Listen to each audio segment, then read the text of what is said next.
Hello guys, നമ്മൾ ഇന്നൊരു variety വ്ളോഗായിട്ടാണ് വന്നിട്ടുള്ളത്. അപ്പോൾ നമ്മളിന്ന് എത്തിച്ചേർന്നിരിക്കുന്നത് എവിടെയാണെന്ന് പറഞ്ഞു കഴിഞ്ഞാൽ കേരളത്തിലെ തന്നെ ഏറ്റവും വിശുദ്ധമായിട്ടുള്ള തീർത്ഥാടന കേന്ദ്രത്തിലൊന്നായ ഭരണങ്ങാനത്തെ വിശുദ്ധ അൽഫോൺസാമയുടെ മ്യൂസിയത്തിലാണ്. അപ്പോൾ അൽഫോൺസാമ ഉപയോഗിച്ചിട്ടുള്ള വ്യക്തിപരമായിട്ടുള്ള വസ്തുക്കൾ, അതേപോലെ തന്നെ അപൂർവ രേഖകൾ, ചിത്രങ്ങൾ, ഇതൊക്കെ ഇവിടെ സൂക്ഷിച്ചിട്ടുണ്ട്. അപ്പോൾ നമ്മൾക്ക് ഒന്നിച്ച് ഈ മ്യൂസിയം സന്ദർശിക്കാം. കമോൺ. അപ്പോൾ ഇവിടെ നമുക്ക് ആദ്യം തന്നെ ആദ്യത്തെ റൂമിൽ നമുക്ക് കാണാൻ സാധിക്കുന്നത് അൽഫോൺസാമ ഉപയോഗിച്ചിട്ടുള്ള കട്ടിലും അതേപോലെ തന്നെ ബെഡ്ഷീറ്റുമാണ്. പിന്നെ അതിൻ്റെ സൈഡിലായിട്ട് അൽഫോൺസാമയുടെ ഒരു രൂപവും വെച്ചിട്ടുണ്ട്. പിന്നെ അടുത്ത റൂമിലേക്ക് പോകുമ്പോൾ നമുക്ക് എല്ലാവർക്കും അറിയാവുന്ന ഒരു കഥയാണ് അത്ഭുതകരമായ അൽഫോൺസാമ രോഗശാന്തി പ്രാപിച്ച കഥ, ചാവറയച്ചൻ പ്രത്യക്ഷപ്പെട്ടതും. അപ്പോൾ അതിൻ്റെ ഒരു പിക്ചർ സൈഡിലായിട്ട് കൊടുത്തിട്ടുണ്ട്. അതേപോലെ തന്നെ രോഗബാധിതയായ അൽഫോൺസാമയുടെ ഒരു രൂപവും അതിൻ്റെ സൈഡിലായിട്ട് നമുക്ക് കാണാം. അപ്പോൾ ഞാൻ എൻ്റെ ഫ്രണ്ടിൻ്റെ ഒപ്പമാണ് ഇവിടെ വന്നിട്ടുള്ളത്. അപ്പോൾ ഇവളാണ് എനിക്കിങ്ങനെ കുറേ കഥകളൊക്കെ പറഞ്ഞു തന്നിട്ടുള്ളത്, ഈ അൽഫോൺസാമനെയൊക്കെ കുറിച്ചിട്ടുള്ളത്. അപ്പോൾ അതുകൊണ്ടാണ് ഞാൻ ഇവിടെ ഒന്ന് വിസിറ്റ് ചെയ്യാമെന്ന് വിചാരിച്ചത്. ഇനി ഈ കാണുന്നതാണ് ഈ അൽഫോൺസാമയുടെ ജന്മഗൃഹം എന്ന് പറയുന്നത്. ആ വീട് നവീകരിച്ചിട്ടുള്ള ഒരു പിക്ചറാണ് ഇവിടെ കൊടുത്തിട്ടുള്ളത്. ഇനി അതിനുശേഷം ഇതാണ് അൽഫോൺസാമയുടെ മാമോദീസ തൊട്ടി. ഇത് കണ്ടോ, ഇതാണ് ഈ അൽഫോൺസാമ ഉപയോഗിച്ചിട്ടുള്ള പ്രെയർ റൂം. നല്ല ഭംഗിയുണ്ടല്ലേ ആണ്. ഇനി ഇവിടെ നമുക്ക് നോക്കിയാൽ അൽഫോൺസാമ ഉപയോഗിച്ചിട്ടുള്ള സാധനങ്ങൾ, അതേപോലെ തന്നെ അൽഫോൺസാമയുടെ ഹാൻഡ് റൈറ്റിംഗ് വരെ നമുക്കിവിടെ കാണാനായിട്ട് സാധിക്കും. പക്ഷെ ഇതൊരു പഴയ ലിപിയായത് കാരണം നമുക്കങ്ങനെ ക്ലിയർ ആയിട്ട് അങ്ങനെ വായിക്കാനായിട്ട് പറ്റുന്നില്ല. എന്നാലും നല്ല അടിപൊളി ഹാൻഡ് റൈറ്റിംഗ് ആണ് കണ്ട. ഇനി ഇവിടെ നോക്കിയാൽ നമുക്ക് അൽഫോൺസാമ ഉപയോഗിച്ചിട്ടുള്ള മെഡിറ്റേഷനും പ്രെയറിനൊക്കെ ഉപയോഗിച്ചിട്ടുള്ള ആ ഒരു തിരുമുഖം, ഈശോയുടെ തിരുമുഖവും സാധനങ്ങളൊക്കെയാണ്. അതേപോലെ തന്നെ ഇത് കണ്ട് ഇവരെന്ത് അടിപൊളിയായിട്ടാണ് ഈ അൽഫോൺസാമയുടെ ഈ ഒരു യൂണിഫോമൊക്കെ പ്രിസർവ് ചെയ്തിട്ടുള്ളത് അല്ലേ. നമുക്കെല്ലാവർക്കും ഒരു ബെസ്റ്റ് ഫ്രണ്ട് ഉണ്ടാവില്ലേ, അതേപോലെ അൽഫോൺസാമയുടെ ബെസ്റ്റ് ഫ്രണ്ടാണ് ദേ ഇരിക്കുന്നു, ലക്ഷ്മിക്കുട്ടിയമ്മ.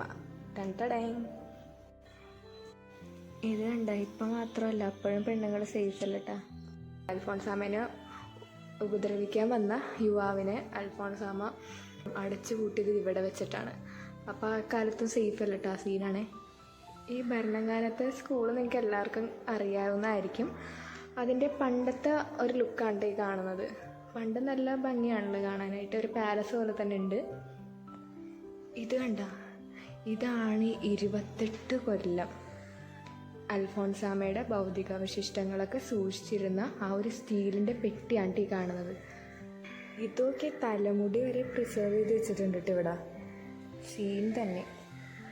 ഇതുണ്ട കൊന്ത, അതേപോലെ തന്നെ പൂച്ചണ്ടിൻ്റെ ഭാഗങ്ങളൊക്കെ ഇതിൻ്റെ അകത്ത് പ്രിസർവ് ചെയ്ത് വെച്ചിട്ടുണ്ട്. ഈ സെപ്റ്റംബർ 13 1985 ഇപ്പം ഞാൻ കാണിച്ച സ്റ്റീൽ പെട്ടിയില്ലേ, അത് തുറന്ന ആ ഒരു സീനാണ് ഈ കാണുന്നത്. ഇത് കണ്ട, ഇത് തുറക്കണേണ്. ഇനി ആ കല്ലറ തുറന്നിട്ട് ആ ഭൗതികാവശിഷ്ടങ്ങൾ പുറത്തെടുക്കുമ്പോൾ ഉള്ള ആ ഒരു സീനാണിത്. ഓ മൈ ഗോഡ്, ഇതുണ്ടോ, ഇങ്ങനെയാണ് ഇരിക്കുന്നത്. ഇതിന് ശേഷം എന്നിട്ട് ഈ ഭൗതികാവശിഷ്ടത്തിന് പുതുവസ്ത്രങ്ങളൊക്കെ അണിയിച്ചിട്ടുള്ളൊരു പിക്കാണത്. കണ്ട, അൽഫോൺസാമേനെ വിശുദ്ധ പദവിയിലേക്ക് മാർപ്പാപ്പ അംഗീകരിച്ച ഒരു അത്ഭുതമുണ്ട്. ആ അത്ഭുതം എന്താണെന്നാണ് ഞാൻ ഇനി പറയാൻ പോകുന്നത്. അപ്പം ഈ കുട്ടി കണ്ടോ, ഈ കുട്ടിയുടെ ഒരു കഥയാണത്.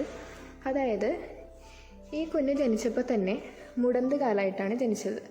അതായത് കാല് തളർന്നിരിക്കണമായിരുന്നു. അപ്പോൾ അങ്ങനെ വന്നപ്പോഴത്തേക്കും 2 കാലും അതെ കേട്ടോ, അകത്തേക്ക് തിരിഞ്ഞ് കാലുകളിങ്ങനെ പിരിഞ്ഞിരിക്കണ ഒരു സ്റ്റേറ്റിലാണ് ഈ കുട്ടി ജനിച്ചത്. അപ്പോൾ നമ്മളുടെ കോട്ടയം മെഡിക്കൽ കോളേജിലാണ് ഈ കൊച്ചിനെ കാണിച്ചത്. അപ്പോൾ 2 തവണ ഈ കൊച്ചിൻ്റെ കാലിൽ പ്ലാസ്റ്റർ ഇട്ടു. പക്ഷേ 3ാമത്തെ തവണ ആയപ്പോഴത്തേക്കും ഭയങ്കര വേദനയും അതേപോലെ തന്നെ അലർജിയൊക്കെ വന്നു.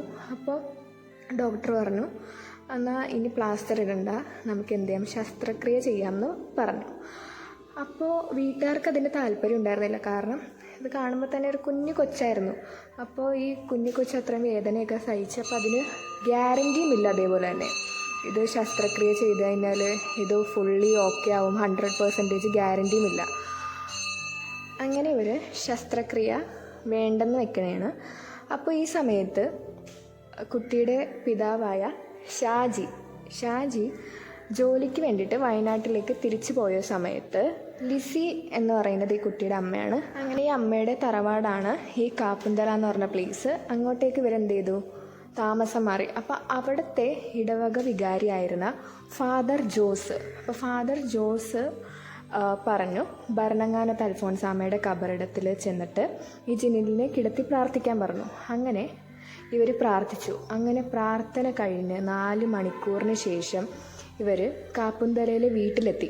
അങ്ങനെ വീട്ടിലെത്തിയിട്ട് ഇവർ കുടുംബ പ്രാർത്ഥന നടത്തുന്നതിനിടെ ഈ കുട്ടി പെട്ടെന്ന് പപ്പ എന്ന് വിളിച്ച് ഈ മാതാപിതാക്കളുടെ തോളത്ത് കൈപിടിച്ചു. അങ്ങനെ ഈ ജിനിൽ ചാടി എഴുന്നേൽക്കണ ഒരു സംഭവമാണ് ഈ നമ്മളുടെ അൽഫോൻസാമ്മയെ വിശുദ്ധ പദവിയിലേക്ക് മാർപ്പാപ്പ അംഗീകരിച്ച ഒരു അത്ഭുതമെന്ന് പറയുന്നത്. അപ്പോൾ നിങ്ങൾക്ക് എല്ലാവർക്കും ഈ ഒരു കഥ ഇഷ്ടപ്പെട്ടെന്ന് വിചാരിക്കുന്നു. അപ്പോൾ ഇനി അടുത്ത സ്ഥലത്ത് വേറൊരു കഥയുമായിട്ട് വരുന്നതായിരിക്കും. Bye bye.